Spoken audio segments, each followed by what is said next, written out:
Dr. Stephen Covey, penulis buku Seven Habits yang terkenal itu ya, pernah suatu kali mengatakan bahwa kalau Anda ingin menciptakan perubahan kecil, maka ubahlah perilaku Anda. Nah, tapi kalau Anda ingin menciptakan sebuah perubahan yang besar, signifikan, quantum leap, maka ubahlah paradigma Anda. Maksudnya apa? Dan ya paradigma sih kata yang udah sering kita pakai di era sekarang. Apa signifikansinya? Nah, kita bahas di video kali ini ya.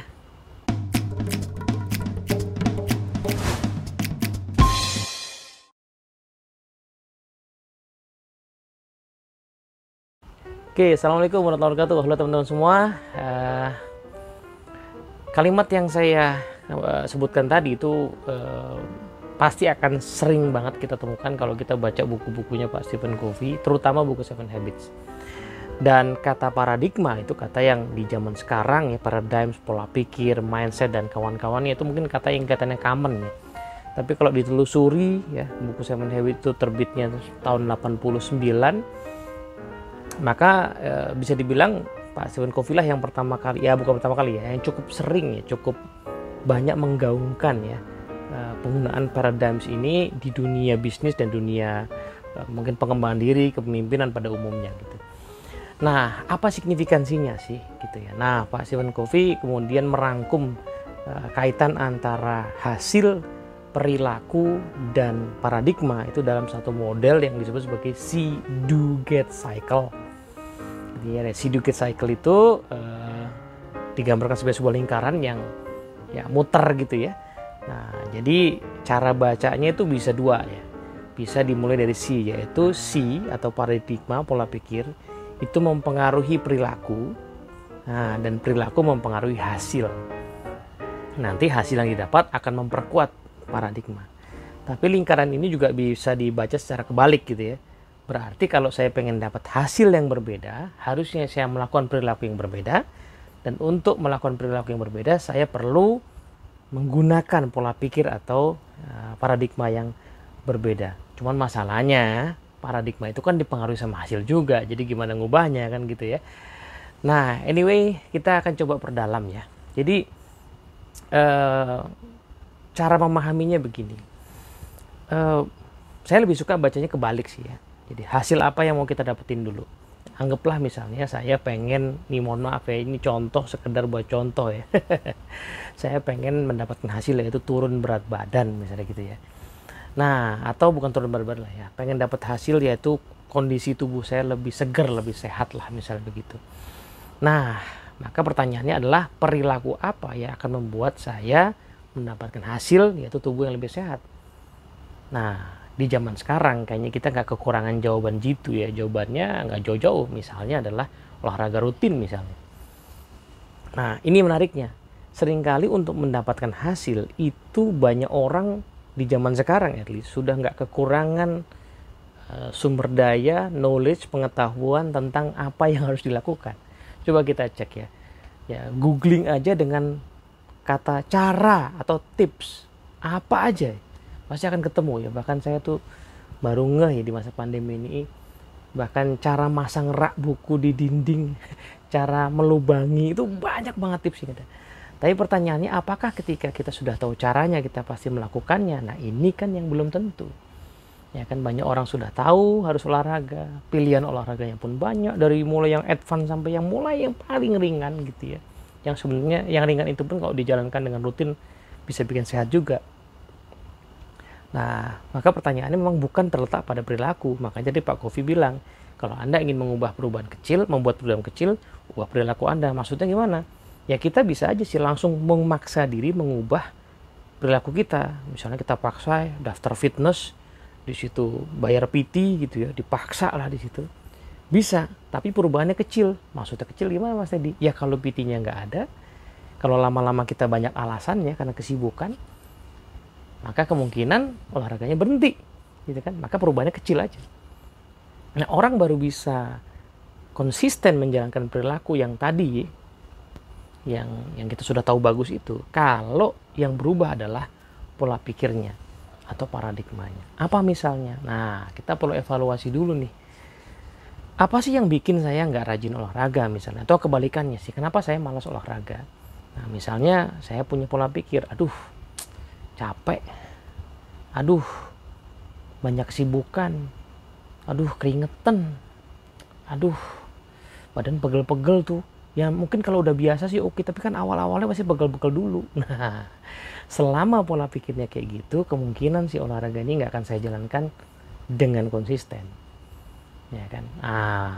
Terus tadi gimana kalau daftar fitness? Sama, kita daftar fitness, kalau pola pikirnya adalah aku harus daftar fitness supaya rajin olahraga, saya tuh harus dipaksa biar rajin olahraga. Aduh kalau nggak ada PT-nya tuh aku nggak semangat, kalau nggak lihat orang-orang tuh aku nggak semangat. Nah, selama pola pikirnya seperti itu, ya nggak mungkin kita bisa konsisten. Nah, maka kita perlu mengubah ya, pola pikir, paradigma apa yang akan membuat kita konsisten. Nah, ada dua kemungkinan di sini. Kemungkinan pertama adalah kita juga di zaman sekarang udah tahu pola pikir yang akan membuat kita konsisten. Nggak kekurangan ilmu ya. Kita bisa browsing gitu kan, mindset yang tepat untuk olahraga misalnya gitu ya.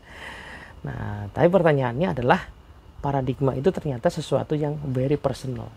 Sesuatu yang paling pas dengan diri kita, yang klop dengan keseluruhan dari diri kita. Jadi memang kita prosesnya harus nyari dan mencoba menggunakan pola pikir yang pas. Nyarinya bisa nyari sendiri, kita merenung gitu ya, apa ya kira-kira ya misi saya, apa ya kira-kira tujuan saya berolahraga ini, apa ya niat saya. Nah, niat, visi, value itu nanti akan bisa jadi paradigma kita. Kalaupun nggak nyari sendiri, kita bisa belajar dari orang lain. Nah, lalu kita cobain mana yang cocok dengan kita ya. Ada orang yang mungkin punya paradigma rajin olahraga karena memang dia pernah sakit gitu, dan dia nggak mau sakit seperti itu lagi. Jadi karena kita nggak pernah mengalami kondisi kayak dia, jadi nggak berasa mindsetnya dia pas kita pakai. Nah, tapi ya kalau gitu cari yang lain gitu ya, kita bisa tanya, belajar. Nah, kemudian kita cobain, itu yang paling penting. Kita coba, kita rasa, kita internalisasi ya paradigma itu di dalam diri kita. Nah, sambil kita melakukan usaha-usaha memulai perilaku yang kita ingin konsistenkan supaya mencapai hasil. Nah, jadi dua si sama si do ini ya, lihat sama buat ini, dua-duanya sama-sama sesuatu yang perlu dijadikan habit ya. Habit dalam berpikir dan habit dalam bertindak. Sebagus apapun paradigma, kalau tindakannya itu misalnya terlalu jauh, terlalu lompat gitu, anggaplah saya sudah mengadopsi paradigma pola pikir dari seorang olahragawan gitu ya. Tapi kan badan saya belum badan olahragawan. Jadi kalau saya mengikuti persis latihannya mereka, pasti saya akan gagal gitu. Nah, saya mesti memulai dengan bertahap juga, perilaku-perilaku yang bertahap. Gitu. Nah, sebagaimana saya juga mungkin perlu mengadopsi perilaku-perilaku yang make sense buat kita. Nah, tadinya saya hanya berpikir bahwa si Do-Get ini aplikasinya buat self-development ya. Nah, tapi lebih jauh ternyata ini kemana-mana. Salah satunya yang saya rasakan sangat krusial adalah ternyata si Do-Get ini sangat perlu kita evaluasi terus-menerus di momen-momen ketika kita memimpin orang lain.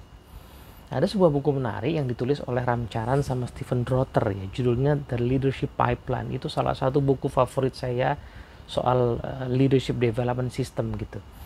Jadi tesis di dalam buku itu adalah bahwa organisasi yang sustain itu adalah organisasi yang bisa menghasilkan leader di setiap level. Jadi di tiap level ada leadernya, berarti pada saat misalnya ada satu level yang kosong, maka di bawahnya udah harus ready. Jadi seperti ada aliran kepemimpinan ya, stok kepemimpinan itu selalu ada. Makanya istilahnya leadership pipeline. Mungkin diadopsi dari istilah sales pipeline gitu ya. Jadi sales pipeline kan ikutan, kita punya stok kemudian nanti bisa dikonversi menjadi penjualan. Nah, leadership pipeline juga begitu. Nah, organisasi yang sustain kalau punya di tiap level itu ada leadership pipeline-nya.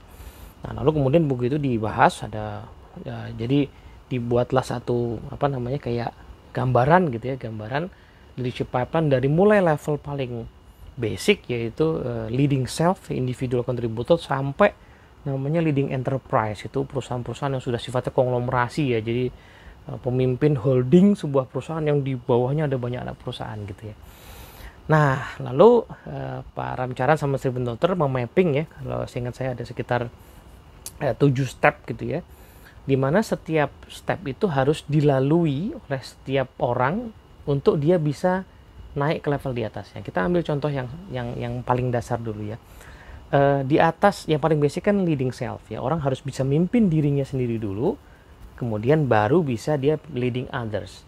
Nah, itu digambarkan seperti belok ya, seperti sebuah belokan yang cukup curam gitu. Jadi seorang yang tadinya mimpin dirinya sendiri, nah pada saat dia mau mimpin orang lain, maka dia harus membelokkan dirinya, dalam artian dia mengubah, mungkin bisa dibilang hampir total ya, pola pikir dan pola tindakannya, supaya dia bisa mencapai hasil melalui orang lain. Sesuatu yang tadinya dia kebalikannya ya, seorang individual kontributor itu adalah orang yang punya pola pikir saya harus mencapai hasil based on usaha saya sendiri, saya harus mandiri kan gitu kan.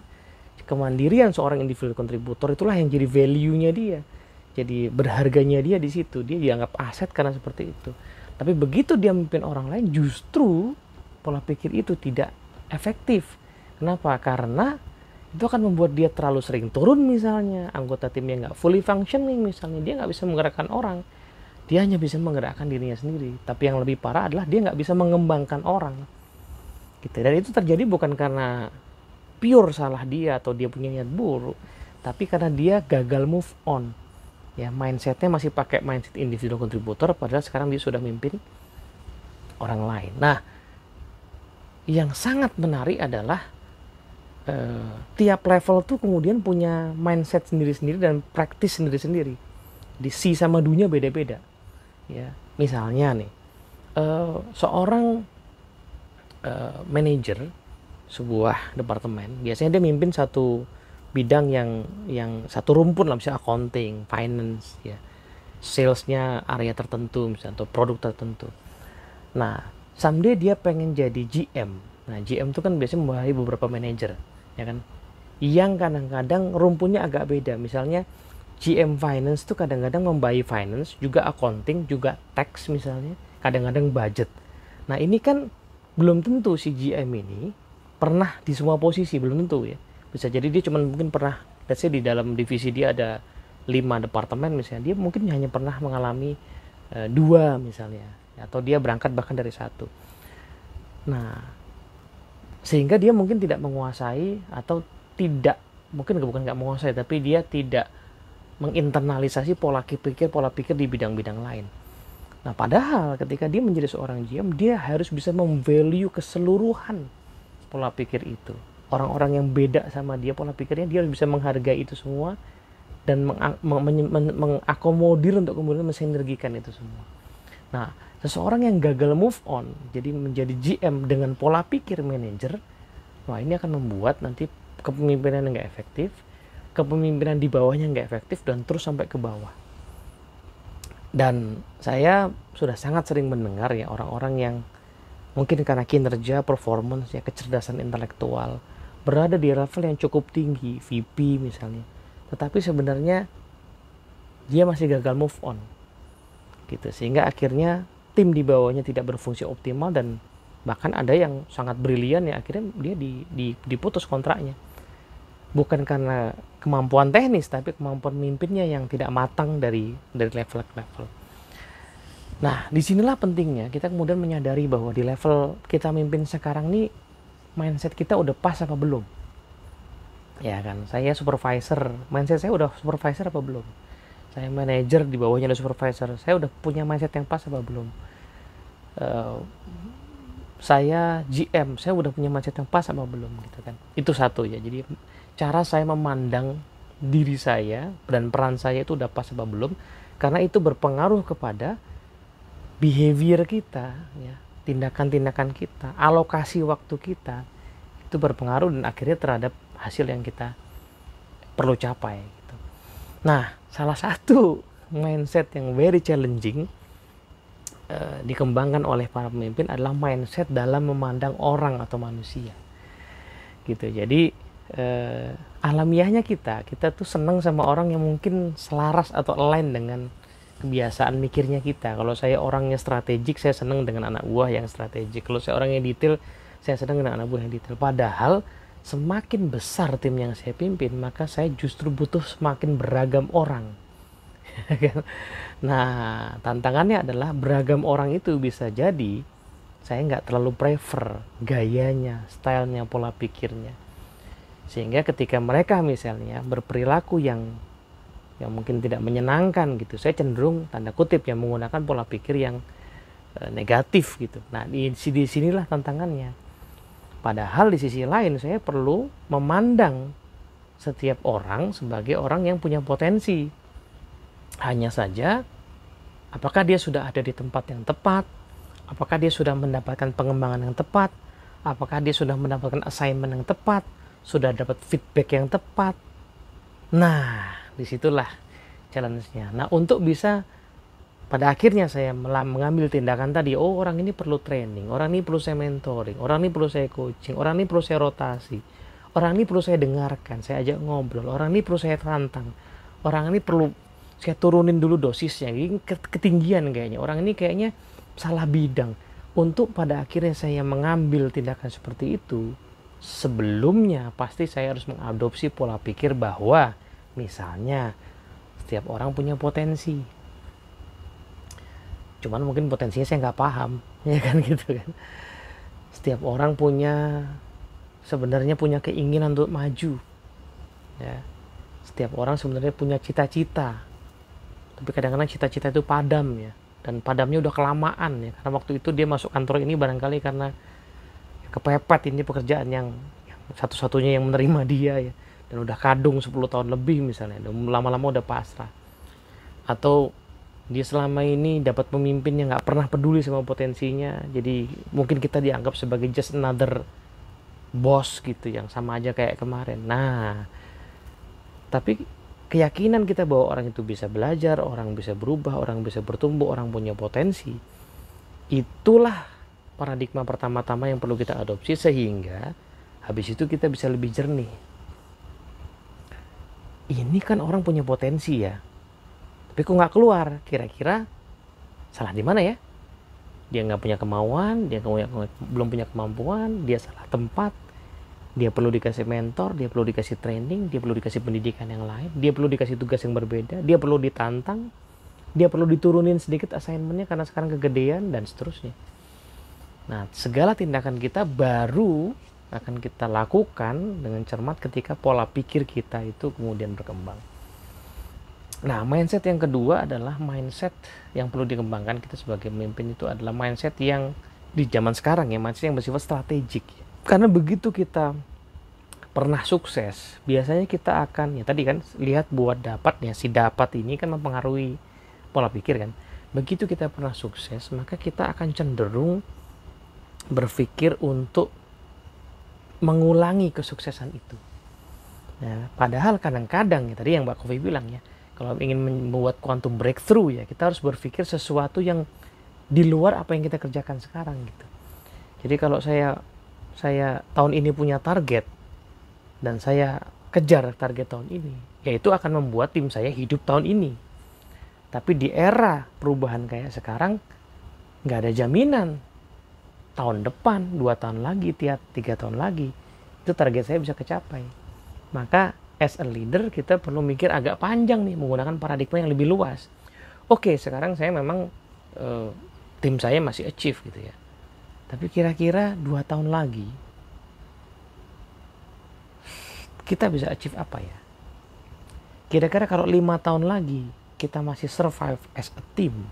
Ya di zaman sekarang banyak ya tim yang dibubarin, dilebur, diganti gitu ya. Tapi kita masih achieve, kita masih survive, kita masih bisa kontribusi. Apa ya kira-kira yang perlu kita kembangkan, yang belum kebayang sekarang? Market mana yang belum kita garap? Nah, ini juga lagi-lagi berawal dari pola pikir, ya paradigma. Nah seringkali terbelenggu oleh hasil kemarin. Kebalikannya juga bisa.